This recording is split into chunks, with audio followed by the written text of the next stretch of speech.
Halo semua, perkenalkan nama saya Akila Kaira dari jurusan Teknik Industri Universitas Pelita Harapan. Di video kali ini saya akan membahas mengenai topik Organizing as Effective Leader beserta dengan pengimplementasiannya dari masing-masing teori pada beberapa perusahaan seperti Apple, ada juga dari film, Coach NBA, terus ada Tesla, SpaceX, Microsoft, dan juga ADM. Sebelum memulai pembahasan mengenai teori-teori leadership, pertama-tama saya akan menjelaskan sedikit tentang siapa itu seorang leader dan apa itu leadership. Jadi menurut buku manajemen edisi ke-11 yang ditulis oleh Coulter dan juga Robbins, leader adalah seseorang yang mampu mempengaruhi orang lain dan merupakan seseorang yang memiliki otoritas manajerial. Sedangkan kalau leadership merupakan apa yang dilakukan oleh para leader ini. Jadi bisa dikatakan leadership itu sebuah proses dalam memimpin sebuah kelompok dan mempengaruhinya dalam mencapai suatu tujuan tertentu. Selanjutnya kita akan bahas tentang teori kepemimpinan. Jadi akan dibagi ke 3 bagian. Pertama ada early leadership theories, kedua contingency leadership theories, dan yang terakhir yaitu contemporary views on leadership. Untuk bagian pertama yaitu early leadership theories, di sini ada 2 yang akan dibahas. Pertama yaitu leadership trait theory. Jadi teori ini itu mencoba untuk mengidentifikasi sifat-sifat tertentu yang dimiliki oleh para pemimpin. Nah, di tahun 1920 sampai 1930-an, penelitian tentang kepemimpinan itu berfokus pada mengisolasi ciri-ciri dari pemimpin yang membuatnya berbeda dari yang bukan pemimpin.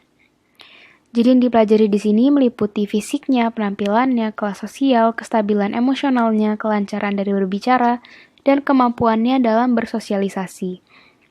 Nah, di bagian kanan layar itu ada 7 traits yang diasosiasikan memiliki keterkaitan dengan seseorang yang merupakan seorang pemimpin yang bisa dilihat pada layar. Untuk contohnya, ada Steve Jobs yang merupakan co-founder, chairman, dan juga CEO dari Apple.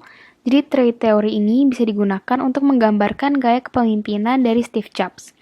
Banyak ahli teori yang berpendapat bahwa sifat dan kepribadian dari Steve Jobs ini membawanya kepada kesuksesan. Jadi Steve Jobs berhasil mengubah semua sifatnya termasuk yang negatif juga seperti perfeksionis dan juga obsesinya menjadi sebuah kesuksesan. Salah satu contoh sifat dari Steve Jobs yaitu independent thinking. Jadi seorang pemikir yang independen mempertanyakan asumsi apapun serta juga menafsirkan data sebagaimana dengan keyakinannya dan tidak selalu mengikuti aturan yang udah orang lain buat. Nah, jadi hal tersebut sama seperti Steve Jobs. Beliau juga selalu bertindak atas idenya sendiri dan menetapkan aturan-aturannya sendiri. Selain itu, keberaniannya juga dinilai saat ia mengambil alih perusahaan Apple dan ia melihat adanya potensi pada perusahaan tersebut. Jadi dari keberhasilannya di perusahaan yang sebelumnya, ia memutuskan untuk mengambil alih dan mengabaikan semua hal negatif dan mulai membuat misi untuk merestrukturisasi perusahaan Apple. Terakhir, Steve Jobs juga dikenal sebagai seorang motivator yang berpengaruh, di mana keterlibatannya dengan para karyawan berhasil memotivasi mereka, dan salah satu caranya dalam memotivasi karyawannya yaitu melalui penghargaan intrinsik setelah mereka berhasil mengerjakan pekerjaan dengan baik. Teori kedua di bagian ini yaitu Leadership Behaviors Theory, yang mengidentifikasi kebiasaan para pemimpin yang efektif dengan yang tidak. Jadi dalam pembahasannya, studi tentang teori ini itu dibagi menjadi 4 yang bisa dilihat pada bagian kanan. Jadi saya akan menjelaskan secara singkat aja. Yang pertama ada studi dari Universitas Iowa yang berkesimpulan bahwa cara memimpin secara demokratislah yang merupakan cara yang paling efektif.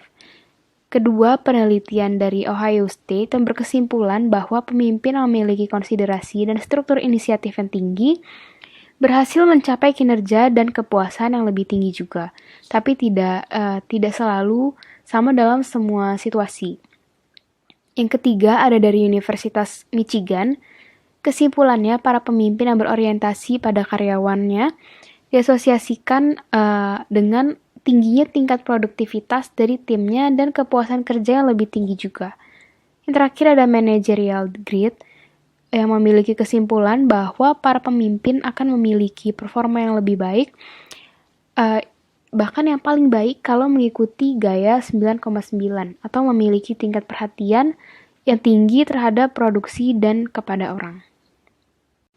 Untuk contohnya, jadi di tahun 2016 kemarin, film biografi berjudul Dangal berhasil memecahkan rekor di Bollywood. Jadi film ini menyoroti tentang pengaruh Mahavir Singh Phogat yang merupakan pegulat asal India yang juga merupakan seorang ayah yang memiliki peran penting bagi kesuksesan dari anak-anaknya. Jadi karakter Mahavir di sini dimainkan oleh Amir Khan, dan di sini Mahavir menampilkan adanya keseimbangan antara otoritas, empati, dan juga inspirasi. Beliau mengubah gaya kepemimpinannya sesuai dengan perubahan kebutuhan dan konteks yang ada. Jadi Mahavir bisa dibilang sebagai contoh yang ideal dari seorang behavioral leader. Masuk ke bagian kedua yaitu contingency theories.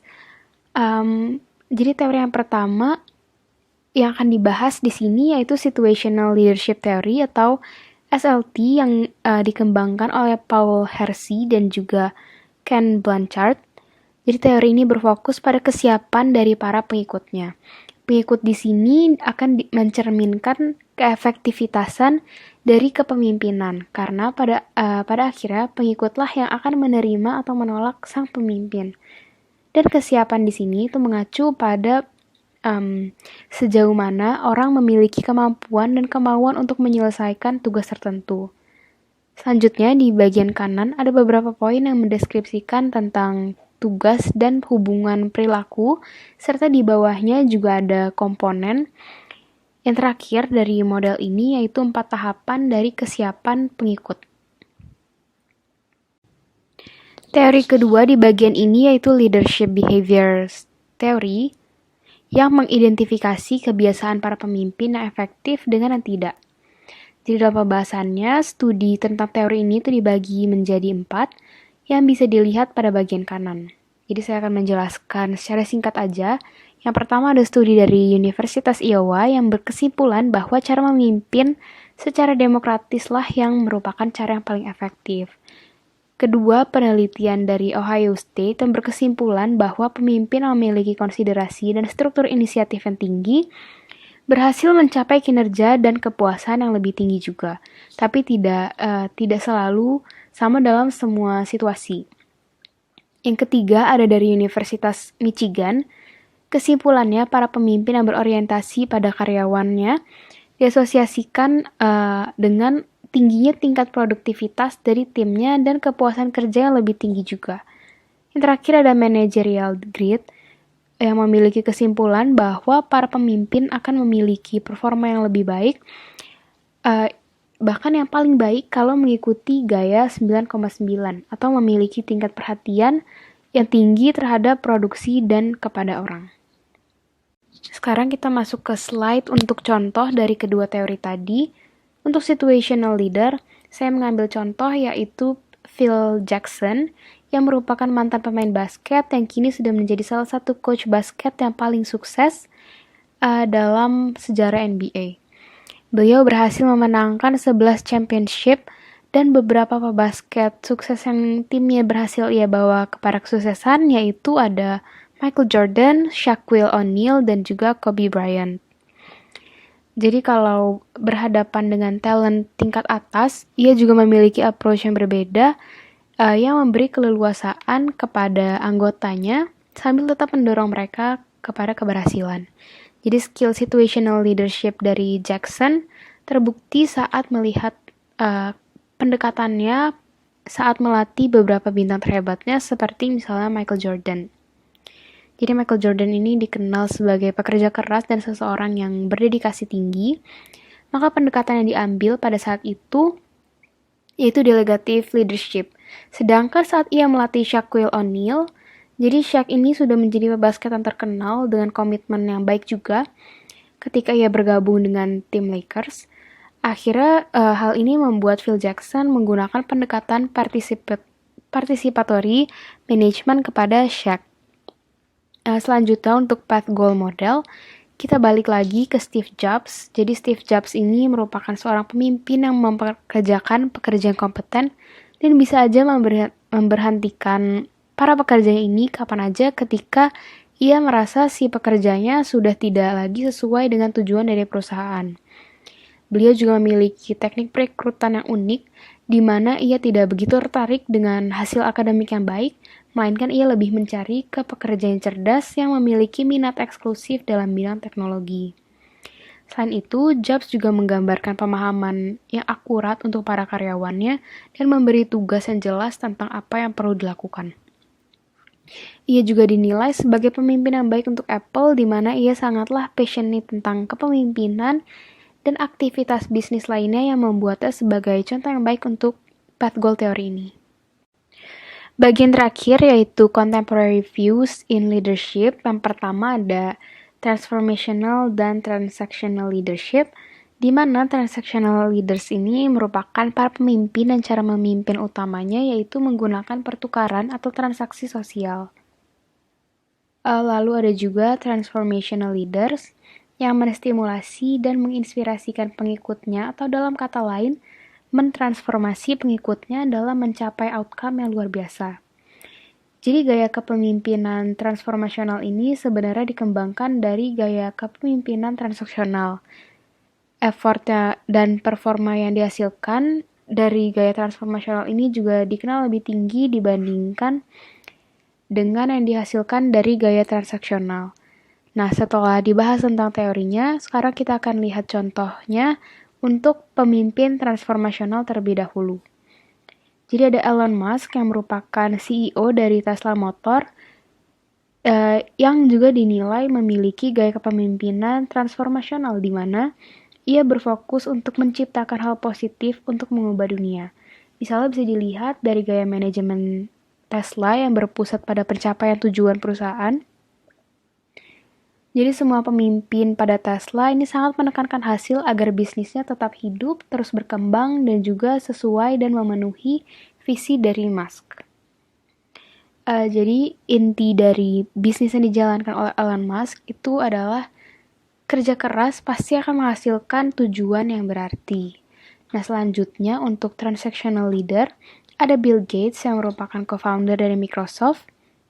Jadi sebagai transactional leader, Gates biasanya itu mengunjungi tim produk baru, tim yang membuat produk-produk baru, dan menanyakan pertanyaan-pertanyaan yang sulit kepada timnya, sampai ia puas bahwa timnya tersebut sudah berada di jalur yang benar dan paham dengan betul akan tujuan yang ingin dicapai.